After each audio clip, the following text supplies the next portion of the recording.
tu me cherches. Aucune ombre n'est trop sombre, ils m'ont trop élevé pour que tu me cherches. Aucun mur ne peut résister, les mensonges tenir, sans fin tu me cherches. Aucune ombre n'est trop sombre, ils m'ont trop élevé pour que tu me cherches. Aucun mur ne peut résister, les mensonges tenir, sans fin tu me cherches. Oh, l'amour renversant, extravagant, infini de Dieu. Sans limite, il me cherche, il me poursuit, me ramène à lui.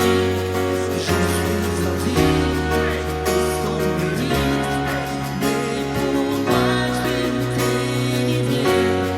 Oh, l'amour renversant, extravagant, infini de Dieu.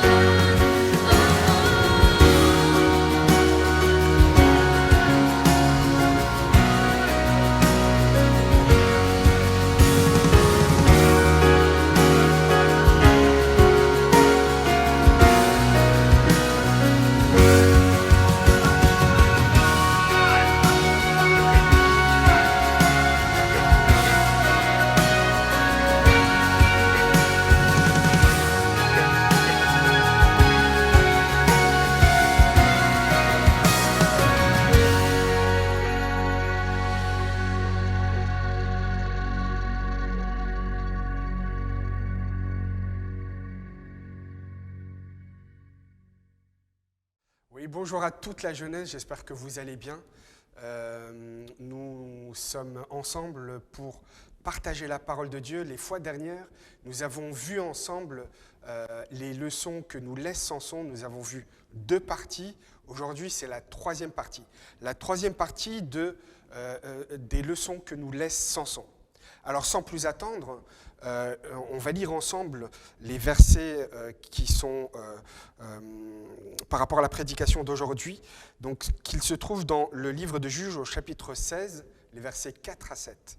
Et puis on va lire les versets 16 à 20 du chapitre 16 du livre des Juges.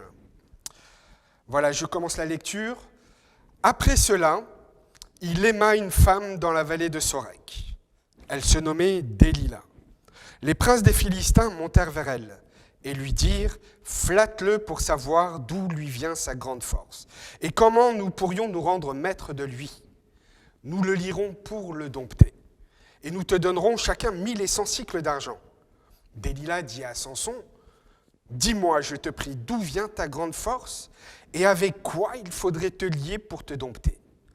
Samson lui dit « Si on me liait avec 7 cordes fraîches, qui ne fussent pas encore sèches, je deviendrais faible et je serais comme un autre homme. » La 2e partie de la lecture, au verset 16, « Comme elle était chaque jour à le tourmenter et à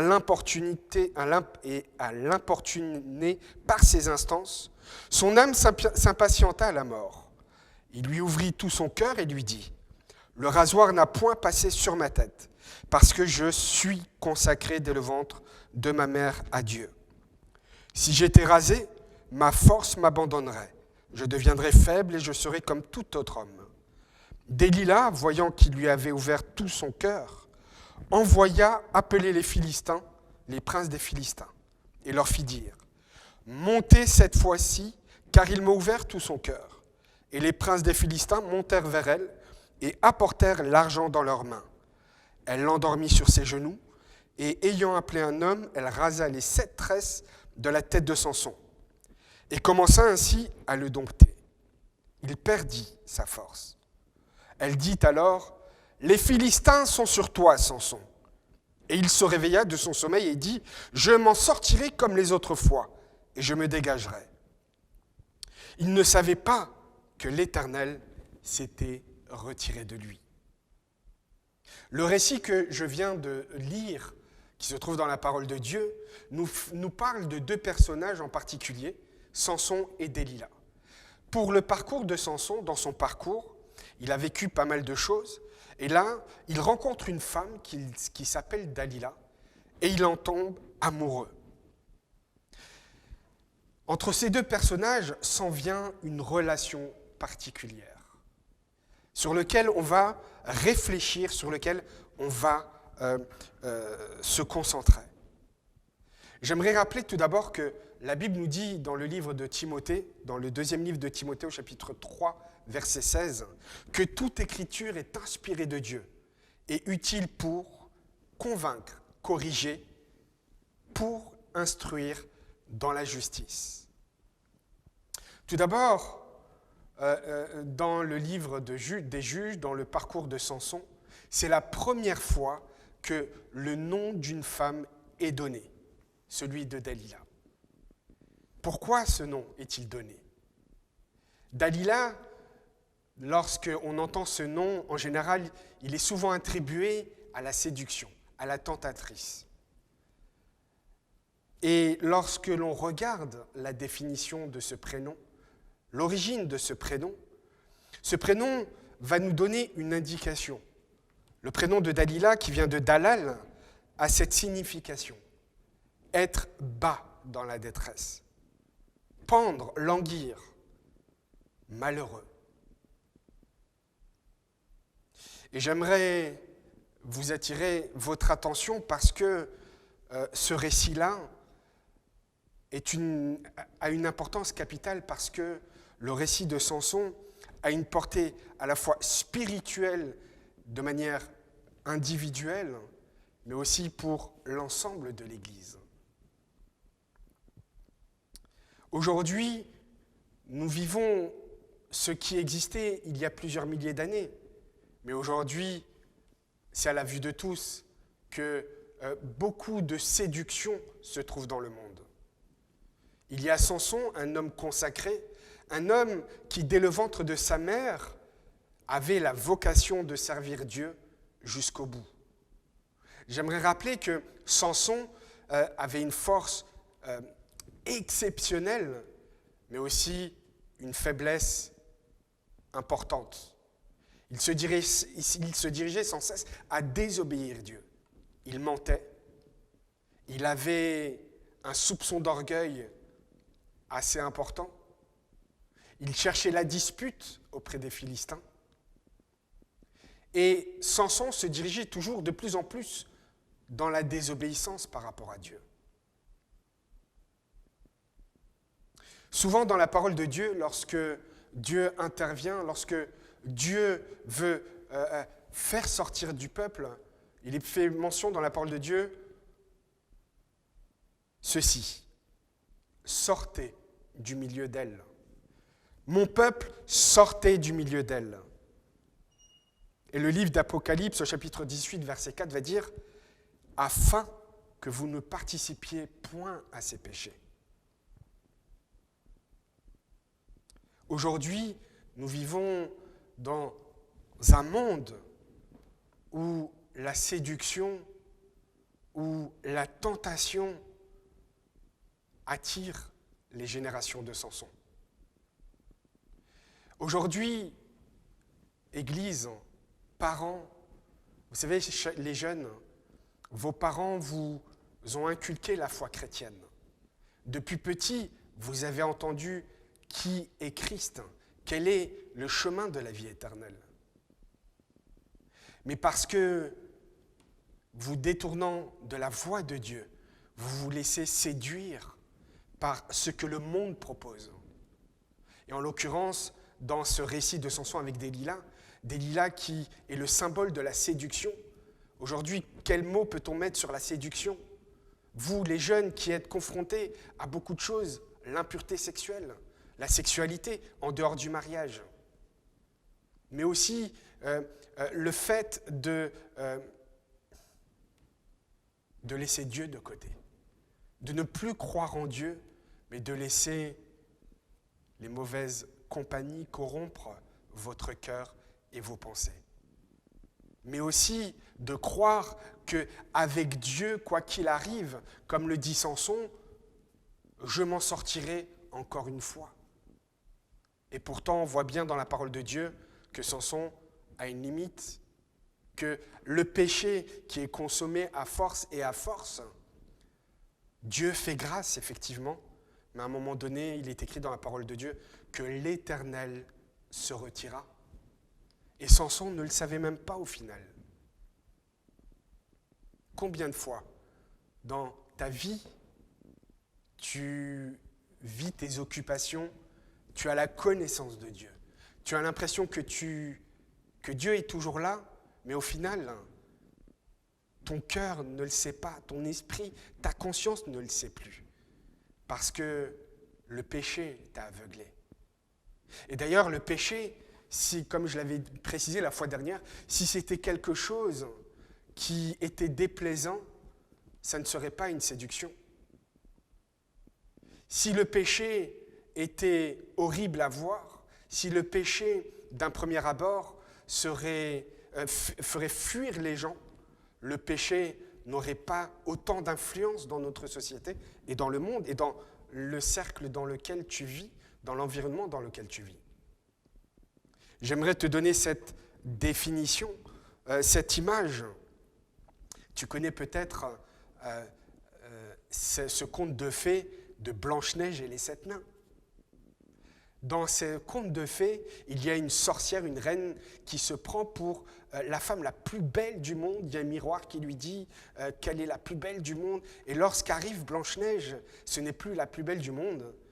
Elle se sent heurtée dans son orgueil et veut avoir cette première place. Elle décide d'apporter une pomme empoisonnée à Blanche-Neige.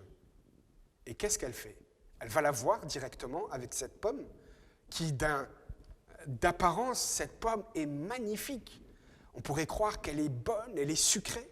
Et Blanche-Neige va manger cette pomme parce qu'elle ne voit pas le danger, parce que ses yeux sont obscurcis. Elle ne voit pas le mal. Et qu'est-ce qui se passe? Blanche-Neige tombe, après avoir mangé cette pomme empoisonnée avec une belle apparence, tombe dans la mort, dans un sommeil éternel. Et bien, le péché, c'est exactement ça. La séduction dans le péché, c'est à peu près cela. Le péché vient à toi comme quelque chose de séducteur, comme Dalila essaye de séduire Samson. Et au fur et à mesure, le péché va te dépouiller de tes forces que l'Éternel te donne, au fur et à mesure du temps, des années de ta vie. Et à un moment donné, tu n'as plus de force. Tu ne sais même plus comment revenir à Dieu, parce que tu n'en as même plus conscience. Tu ne fais plus la différence entre le fait d'être au milieu de ces gens qui pêchent contre Dieu, qui font du mal à Dieu. Tu n'as plus ce trait de caractère de te séparer, de comprendre, de voir ce qui est mal, parce que tu n'as plus conscience de ton histoire. Tu n'as plus conscience de qui tu es au final, parce que ta vie a été diluée dans cette toile du péché. Tu n'es plus personne. Voilà ce que nous rappelle la génération de Samson. Voilà ce que nous rappelle Samson. Aujourd'hui, dans notre époque actuelle, il y a beaucoup de jeunes que j'appellerais la génération de Samson, consacrés à Dieu dans le ventre de ta maman. Consacrés à Dieu, et pourtant, à cause de la séduction du monde, tes forces ont été dépouillées. Et je vais même te dire, que tu le veuilles ou pas, fais face à ton cœur. Parce qu'en étant dépouillé de la force de l'Éternel, tu te sens seul. Et tu ne sais même plus qui tu es. Samson se sentait seul et recherchait au final, au lieu de se retourner vers Dieu, il recherchait l'amour auprès de quelqu'un. Et Dalila avait compris cela. Dalila savait que Samson avait besoin qu'on l'aime. Et elle s'est servie de cela. La preuve, c'est que dans le récit du chapitre 16, à plusieurs reprises, Dalila va dire à Samson, « Mais quelle est ta force? Quel est le secret de ta force ?» Samson, encore une fois, va jouer avec le feu dans cette liaison dangereuse. Il va dire, « Si tu fais cela, eh ben, je perdrai ma force. » Il va lui mentir une première fois. Elle va s'exécuter, elle va mettre en œuvre ce que Samson lui dit pour lui enlever sa force, elle va se rendre compte qu'il a menti. Elle va s'en plaindre auprès de lui, carrément lui dire « Mais Samson, tu m'as menti, mais c'est dingue !» C'est comme si cette séductrice, cette tentatrice, va culpabiliser Samson de pourquoi il a menti, parce qu'elle essayait de lui enlever toute sa force. Mais c'est aberrant. J'aimerais te conduire quelque part dans cette réflexion. Aujourd'hui, nous vivons dans un monde où la séduction se fait énormément sur les relations humaines, entre hommes et femmes. Aujourd'hui, plus que jamais, l'impudicité est d'une banalité pas possible. La preuve, c'est que avec l'outil Internet, ce qui était inaccessible aux enfants, maintenant devient accessible aux plus jeunes avec la pornographie. N'importe quel enfant ou jeune a accès à cela. Combien de fois j'ai vu des émissions où carrément des jeunes de 12 ans étaient déjà dans une sexualité débridée. À cet âge-là, la conscience du jeune est complètement foutue. À cause de quoi ? À cause de la séduction du monde. Le monde, c'est l'image d'une araignée qui tisse sa toile pour attraper ses victimes, pour attraper celles qu'elle va manger, celles qu'elle va tuer. Et d'ailleurs, c'est ce que Samson essaye de faire. C'est ce que Delilah essaye de faire avec Samson. Elle essaye de le dépouiller de toute sa force, de trouver son secret. Dalila, la séductrice. Dalila, celle qui veut dépouiller Samson de sa force. Peut-être que je parle, peut-être toi qui es un jeune homme, peut-être une jeune femme aussi, ou dans ta relation amoureuse, en dehors de la vie chrétienne, en dehors de la volonté de Dieu, en dehors du plan de Dieu, tu te retrouves à te sentir seul dans cette relation, à te sentir personne. Tu ne sais même plus qui tu es. Tu te sens comme dépouillé de quelque chose qui était vivant en toi. Tu te sens plus personne. Mais il y a un mot dessus. Et ce mot, c'est le péché. Le péché qui t'a séduit au final. Parce que tu étais peut-être naïve ou naïf. Tu recherchais en fin de compte l'amour de quelqu'un alors qu'au final, c'est l'amour de Dieu que tu cherches. Mais aussi parce que tu as besoin d'une délivrance. De quelle délivrance tu as besoin ? Lorsque j'ai lu le verset que toute écriture est inspirée de Dieu, qu'elle est bonne pour instruire, pour corriger, mais pour aussi instruire dans la justice de Dieu. Le véritable fléau de l'humanité, c'est le péché. Le péché qui te pousse à tomber, qui te pousse à être loin de la face de Dieu, à être dans la culpabilité, à essayer de rattraper par tes propres forces le chemin de Dieu. Mais sauf que tu ne le peux pas. Tu as besoin de ce que l'on appelle une délivrance. Qu'est-ce qu'une délivrance ? Tu as besoin d'être délivré du plaisir du péché. C'est ça la réalité. Le péché est plaisant. Le péché n'est pas quelque chose qui te fait fuir. Et la grâce de Dieu veut que tu sois délivré du plaisir du péché pour qu'elle n'ait plus de puissance dans ta vie. Et d'ailleurs, Jésus-Christ a vaincu la puissance du péché. Et à la croix, cette puissance a été anéantie. Et j'aimerais te dire que pour vaincre le péché, tu dois saisir la grâce de Dieu qui va te conduire au dégoût du péché. Si tu es encore dans cet aspect de plaisir du péché, c'est que tu n'es pas encore délivré. Parce que lorsque il y a cette délivrance, tu as envie d'obéir à Dieu, tu as envie de faire du bien à Dieu. de donner un bon témoignage à Dieu, mais surtout dans ton esprit, dans ta conscience, par la régénération de ton cœur, le péché ne peut plus être un plaisir pour toi. Et j'aimerais t'encourager que lorsque, dans la situation dans laquelle tu es, à cause du plaisir de ce péché, tu es mal, tu retombes à chaque fois, j'aimerais t'encourager. Abandonne-toi à Christ. Abandonne-toi entièrement à Jésus-Christ. Parce que le diable fait tout. L'ennemi de nos âmes fait tout pour que tu ne saisisses pas cette vérité qu'en Jésus-Christ, le péché est cloué. Qu'en la grâce de Jésus-Christ, tu peux vaincre le péché, non pas par tes propres forces, comme Samson essayait de faire à chaque fois, dans sa force, mais au contraire, que tu t'abandonnes à Christ.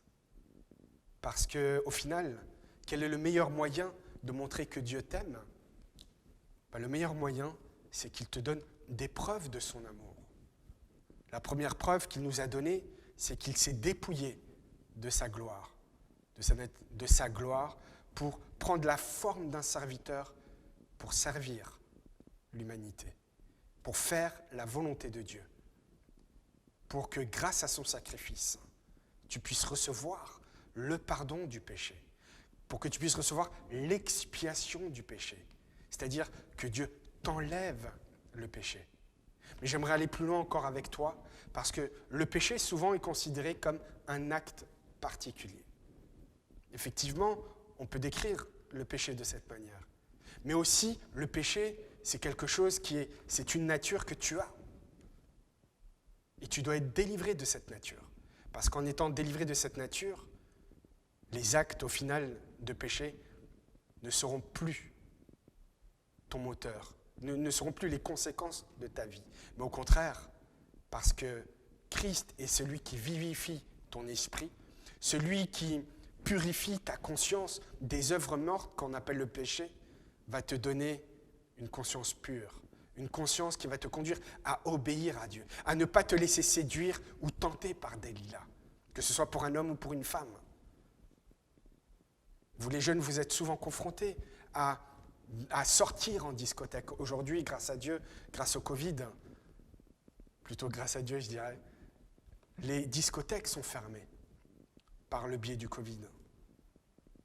Mais il y a des soirées où les jeunes, vous retrouvez entre vous, il y a de l'alcool, hop, l'un est éméché, et puis on dépasse les limites, et là tu franchis l'infranchissable, du moins la limite qui n'est pas franchissable par rapport à avoir une bonne conscience devant Dieu.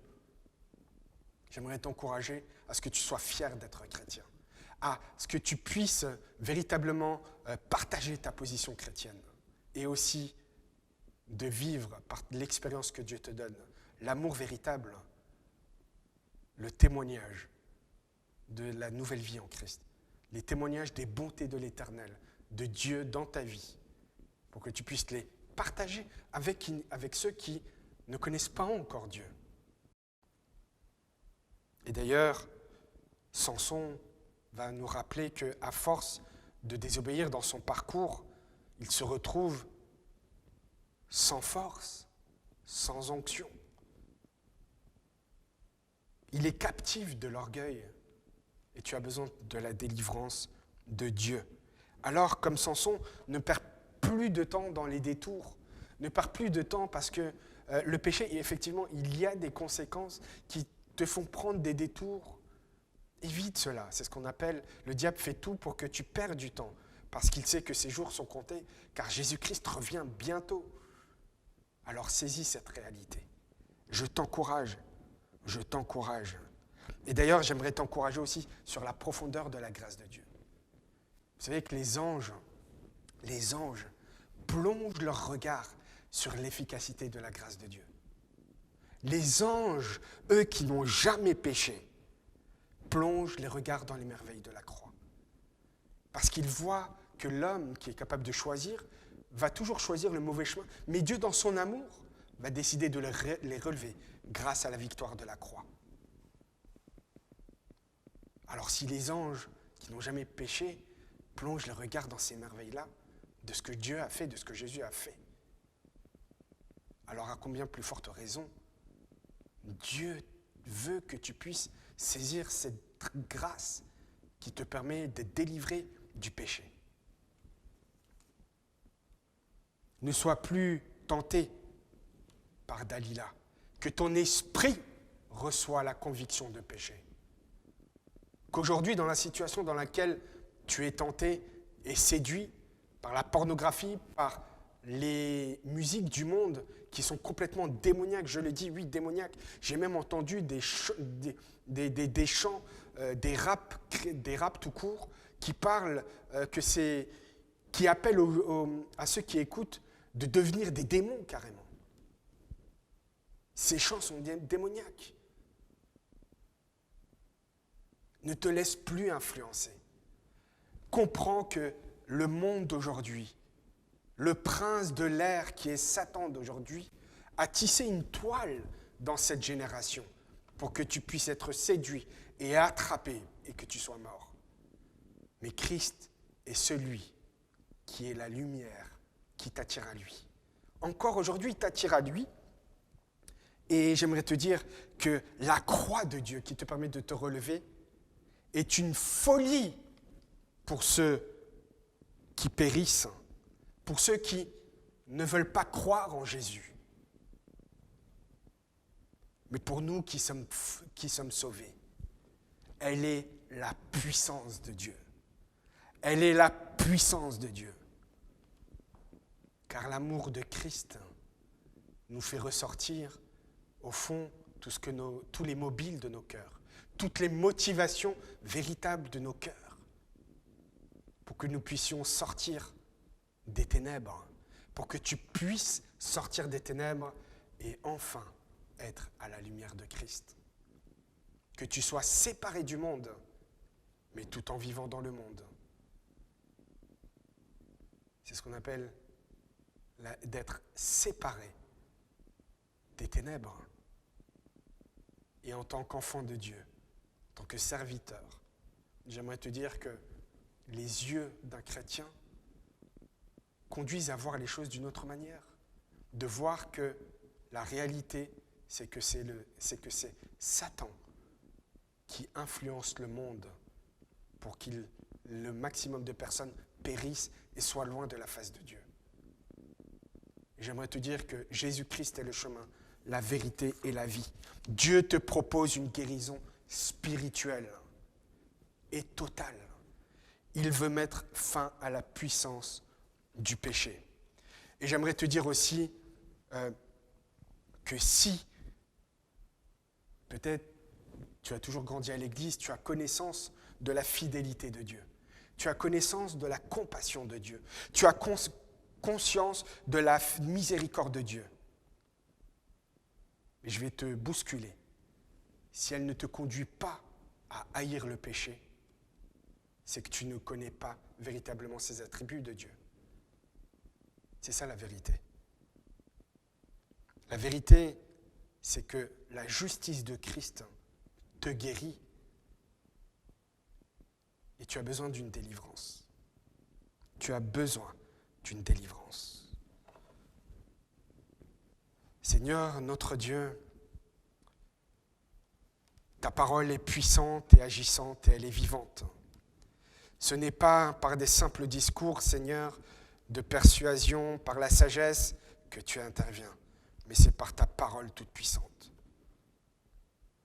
Père éternel, tu es celui qui libère du péché.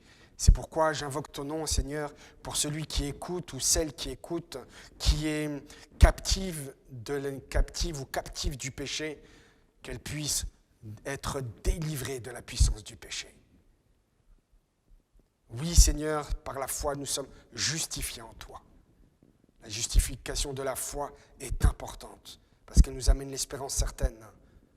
Mais aussi, Seigneur, dans la vie pratique et réelle, il y a des délivrances au fur et à mesure de la vie. Alors que la délivrance du péché soit effective dans le nom de Jésus-Christ, par l'autorité de Christ.